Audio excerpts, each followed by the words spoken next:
Hello, I'm Georgina Rose, part-time esoteric content creator and part-time surfer of the Aethers, and welcome back to the Darling YouTube channel. On this channel, we discuss mysticism, religion, the occult, and everything on the fringe of esoterica. And in this video, we're returning to the series that has existed since the very inception of this channel, the Occult 101 series, where I give introductory videos to complex esoteric topics, so you can have a sort of basis to jump off from and into further research. And in this video, we're going to be talking about dreams, specifically how we as esoteric practitioners can utilize dreams in our practice. We spend years of our lives dreaming, literally years. 8 hours, if you have a good sleep schedule, of your day is spent dreaming.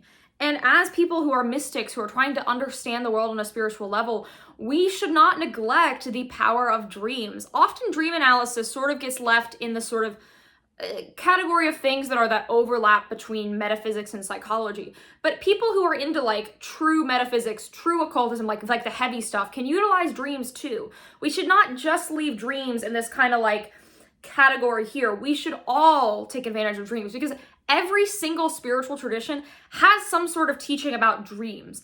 And many, if you look at the history of religion, revelations and teachings were taught to spiritual masters or leaders or prophets through dreams. It is a powerful state, and there is a lot you can do to take advantage of this spiritually. So first we need to talk about what a dream is. A dream is a subconscious, typically subconsciously induced thing that we see while we're sleeping. They're scenes, they're stories, they're all sorts of things depending on who you are. Everyone dreams a little bit differently. And the dreams that we remember, which are obviously the ones that we're going to be talking about, tend to happen when you are falling into sleep at the beginning of the night and when you are waking up at the end of the night. Those are the ones we tend to remember, though we are dreaming the entire night. And to be able to do magical practice with dreams, you need to first be able to do dream recall or remember your dreams. I know that some people really don't dream recall, but anyone can actually learn. It's not a skill that only some people can do. Anyone can do it. And I just want to talk about myself for a second. I used to really struggle with dream recall. I would see in these grimoires all these sort of teachings about dreams or, mystical practices that involve dreams or dream divination. I really wanted to do dream divination, but I could not consistently remember my dreams. Often I would go to bed and then I would wake up and I would forget it. And I would get really, really frustrated. And what sort of changed the game for me was dream journaling.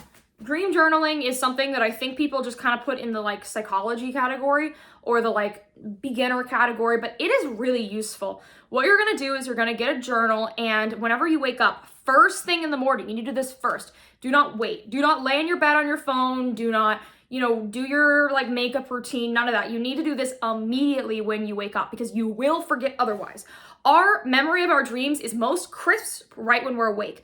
Throughout the day, if you don't write it down, you're going to kind of forget it. And all those little symbols and messages are going to be lost. So you're going to need to write this down right in the morning. Even if your dream was stupid or weird or you don't think has a meaning to it, write it down anyways. And then after you write it down, sort of run through your mind and go, what do I think this means? How does this relate to the things that I'm dealing with in my life? And often if you think about it for a little bit, even if it's a dream that seems kind of nonsensical, you'll notice that there is something that relates to what you are dealing with. And that alone is a lot of introspection that can really help you because our subconscious holds a lot that we don't know. Shadow work as a concept is really, really explored in a lot of modern esoteric spaces, which is basically the idea that we have a sort of shadow, a repressed mind, a subconscious mind that we need to understand and integrate. A lot of people want to sort of like get rid of the parts of their mind and the parts of their spiritual body that makes them uncomfortable or has hard stuff in it so that they can just focus on, love, light, positivity. But that is going to leave you deeply unbalanced and unfulfilled. You need to understand the shadow. And Carl Jung, who actually wrote a lot of the work on dream analysis and dream understanding, wrote heavily about the shadow and the importance of integrating the shadow.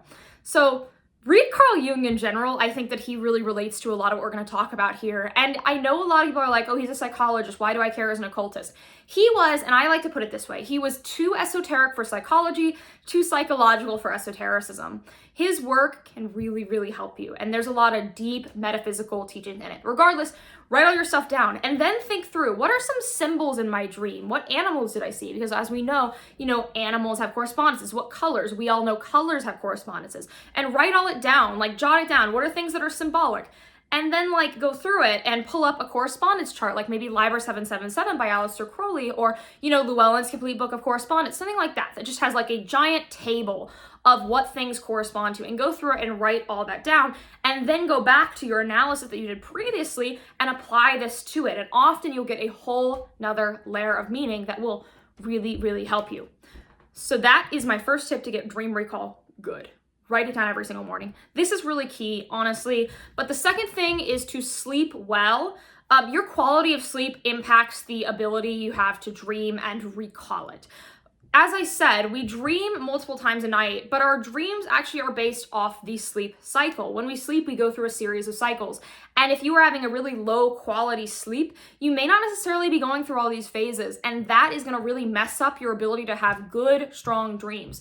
So take care of your sleep hygiene. In general, if you want to be a mystic, an occultist, something like that, you always need to take care of your physical body and your physical health, because the spiritual is related to the physical. When we interact with these occult things, we're interacting with the macrocosm, the thing that is bigger than us. But to interact with the macrocosm, we must have a command and control over our microcosm, or our self. They are completely interlinked, and you need to understand one to understand the other. So taking care of your health is vital. Now, the third thing, if you're really, really struggling, there are specific herbs that you can take to inhibit dreaming. Now, I'd like to give a warning that these are, you know, they're herbal plants. They are, you know, historically deeply associated with esotericism across a few cultures.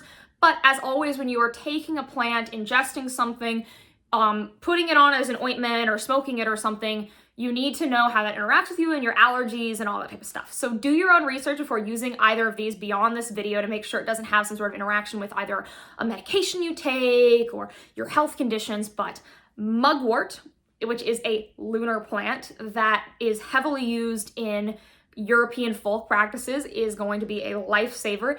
And blue lotus, which I would say is the more extreme of the two, that was heavily used in Egyptian paganism before the conversion, does a similar thing. And these plants, if you take them, they're not psychedelics, they're not going to give you a trip or whatever, unless I guess you were to take them at some crazy dose, but they will inhibit dreaming. So that can be really helpful. For me, I don't take these regularly, but I still recall a lot of my dreams. Every now and again, if I'm doing some very specific working, I will use these, but I like to space them out because they definitely affect your sleep and make you sleep heavier, and are, of course, you know, they are, even though they're not like drugs or whatever, they are still psychoactive. So definitely be cautious and careful with that. Now, what else can we do with our dreams besides interpret them? Because obviously dream interpretation has value. What if I told you you can do magical practice with your dreams? So the first thing that we're going to talk about is path working. Path working is something I've discussed a little bit. And path working originally sort of comes from the idea of working the paths on the tree of life that connect the spheres. But path working can be applied to so many things. I have heard of people path working the planets, path working the sort of spirits associated with the planets, path working the tarot, path working a pantheon. You can path work a lot of things. And essentially what path working is it's kind of similar to meditation in a way, where you'll rest, you'll relax, you'll calm yourself down, and then you'll go on a journey of visualization and let that journey show you this path and teach you these things.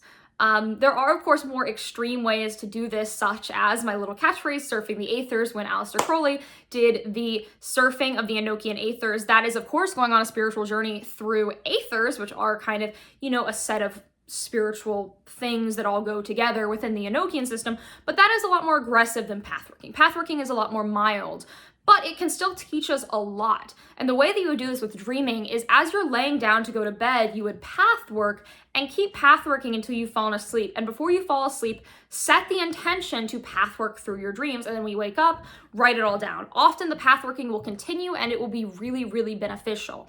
If you want to encourage this, you could do a sigil for whatever path working you want to do. You could take the tarot card, let's say you want to path work that, and put that underneath your pillow. Or if you wanted to do this with runes, I know some people from Nordic mystical traditions do a thing where they will take the various runes of the Elder Futhark, though there are other Futhark systems, which are the sort of like rune rows, and they will take that rune and they will chant it or sing the rune or something like that before they go to sleep. And then they will place it, they'll write it on their skin, or they'll place the physical rune stone under their pillow, and then allow the rune to take them on a journey through their sleep.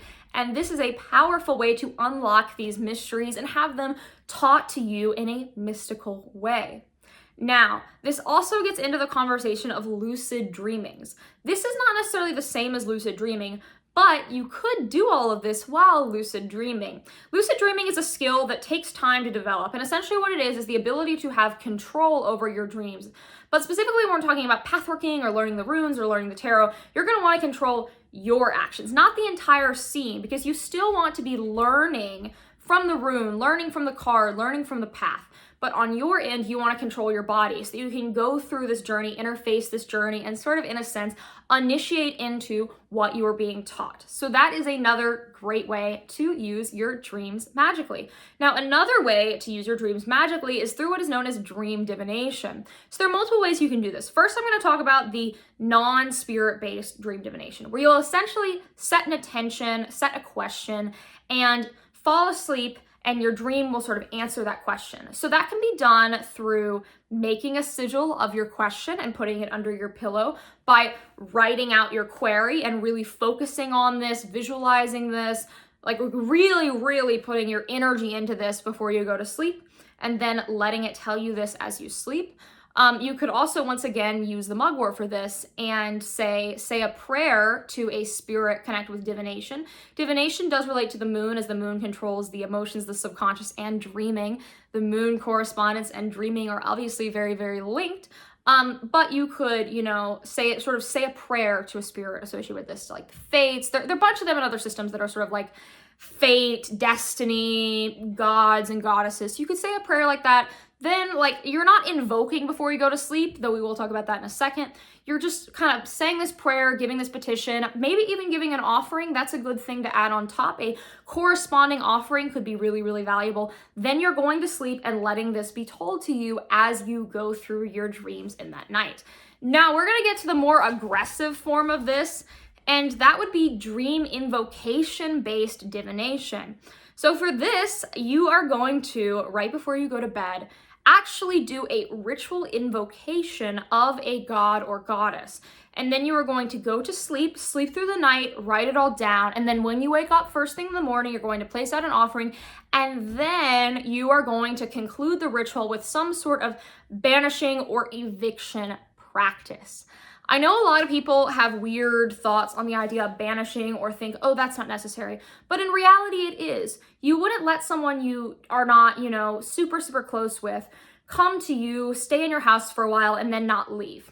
Simply banishing is asking something to leave. It is not aggressive or mean, or will put your relationship with that spirit in jeopardy. In fact, often a spirit will respect you more if you banish, because it shows that you have autonomy and control over your space. So definitely banish when you wake up. But when you go to sleep, you're not going to banish, because you want that spirit to remain inside of you and in your presence as you are dreaming. Some people will be uncomfortable with this idea, because a lot of people, when they are new, when they want to start invoking or doing ritual magic, they're going to want to do it in a very contained period of time. They're going to want to sit out their stuff, do their banishing, get ready, do their invocation, and then they're going to want to, once they feel the ritual is complete, banish out again. But for this, you're not going to do that. You're going to banish when you wake up. So just be aware that it might be a little more advanced than what some people want. And also, since you are in the dreaming state, you're going to have a little less of a sense of control over the ritual. So for some people, that is very unappealing.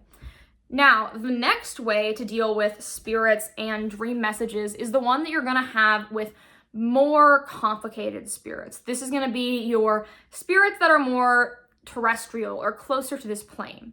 So when we talk about spirits, gods, there is a hierarchy to them. I know a lot of people think that in the pagan worldview, every single spirit's a god, every single spirit is friendly. The idea that there are some spirits that are higher than others, that's some Christian idea. That is not true. In almost every single pagan worldview, pantheon, and culture, there was some level of hierarchy to spirits. Some spirits were above others, and not every spirit you encounter is a god, and certainly not every spirit that you encounter is one that you're going to want to worship or call into your space for a long period of time. So these are for those lower spirits. I have seen this in Jinn sorcery manuals. Raina Alim's book has this in it. And I've seen it in some Western traditions where essentially what you'll do is you will go through a much more complicated ritual before you go to sleep. You'll maybe like chant a list of names or, you know, do something like the born list. Basically what you're going to do is you're going to call a higher spirit into you, and then you're going to use that higher spirit to command a lesser spirit to show you whatever you want in your dream, typically to answer a question. Often for this, you're gonna have a question that you're asking or some sort of query. And so this is actually a form of evocation. So evocation is when you call a spirit outside of you using a higher spirit inside of you. So you kind of invoke to evoke. There's no like just evoking. You always want something inside of you to sort of give you that spiritual authority to be able to command a spirit like that. It is not, you know, bad or wrong. It is a very time-honored and ancient mystical technique. So just keep that in mind. But in this process, it is a little different than a lot of very formal forms of evocation, because often in those, you're gonna have a very complex ritual setup. You'll have like your circle, you'll have the sigils everywhere, and then in front of you, you have your triangle of art next to some candles and incense and stuff. This is not that. You're not using all these procedures. If you really wanted to, you could have sorts do this with your bed, where you like put a circle around your bed, and then behind you, you would have like a mirror or something that you're using to sort of do a spiritual entrapment. But for certain traditions, it's not this complicated. With the jinn stuff, it is actually an evocation process, but you're not using all these like triangles and stuff. It's just calling it with God and trusting that these higher God form spirits can overpower these lesser spirits. And then you're going to go on this journey through your sleep. I find that this gets really, really strong results. And then in the morning, you're going to write everything down, and you are going to do an eviction, banishing, close the space, clear everything out. When you are doing evocation, it is even more important to do all those banishings and make sure you sort of close up your ritual and tie the end in a nice little bow. Now, the last little bit of things I wanted to discuss is nightmares. So when we talk about dreams, a lot of the dreams that we want are very pleasant, or them be deeply symbolic and answer our questions. As when we're doing dream divination, we're often asking like, what should my next career be? What should my next spiritual step be? Or we're trying to see what, you know, that rune is showing us. Like, what does the rune Isa mean? What can the rune Isa teach me? But your nightmares have a spiritual utility as well. This has not been written about as much, but there was one essay in the journal Starfire, which is the journal of the Typhonian Order. The Typhonian Order is a Typhonian Thelemite organization. And I remember reading this a number of years ago. It was called like Nightmare Sorcery, something like that. It was in one of the volumes of Starfire. I'll put the volume below because I have this volume in print, unless I can't find it, in which case I'm so sorry.